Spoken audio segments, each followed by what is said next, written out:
আজকের এই আমাদের দেশনেত্রী বেগম খালেদা জিয়া সুস্থতা কামনা এবং আমাদের ভারপ্রাপ্ত চেয়ারম্যান জনাব তারেক রহমানের সুস্থতা কামনায় আজকের এই ইফতার ও দোয়া মোনাজাতে আমাদের মাঝে উপস্থিত রয়েছেন আমার এই বিএম কলেজের সুযোগ্য অধ্যক্ষ, যার সাথে আমার এই বিএম কলেজে শিক্ষা এবং সব জায়গায় তার সাথে আমার একটা সম্পর্ক রয়েছে। তিনি আমার অত্যন্ত কাছের এবং আমার শ্রদ্ধেয় শিক্ষক জনাব ডক্টর শেখ তাজুল ইসলাম। উপস্থিত রয়েছেন মহানগর বিএনপির যুগ্ম আহ্বায়ক হালিম মৃধা।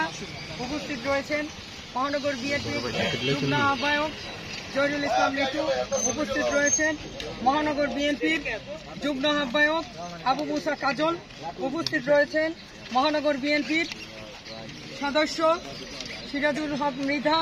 উপস্থিত রয়েছেন মহানগর বিএনপির সদস্য সাইদ খোকন। উপস্থিত রয়েছেন মহানগর বিএনপির সদস্য নুরুল ইসলাম পনিক।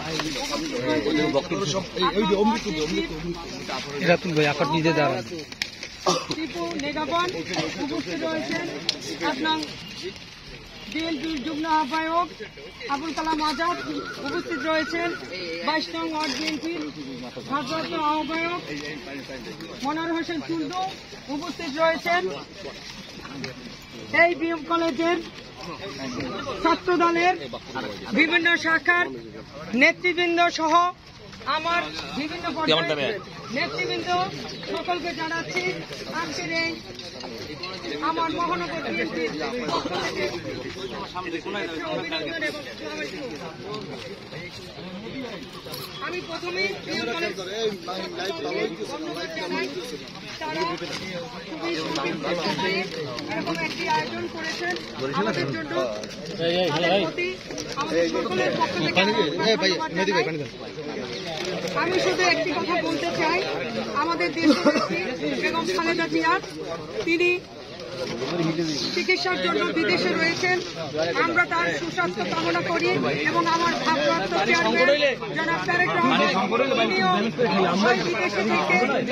বিদেশে থেকে তিনি এই জাতীয়তাবাদী দলকে নেতৃত্ব দিয়েছেন এবং আজকের এই 24-এর আন্দোলন, সেই আন্দোলনে তিনি পিছন থেকে যে নেতৃত্বের ভূমিকা পালন করেছেন সে আমাদের ভারপ্রাপ্ত চেয়ারম্যান জনাব তারেক রহমান।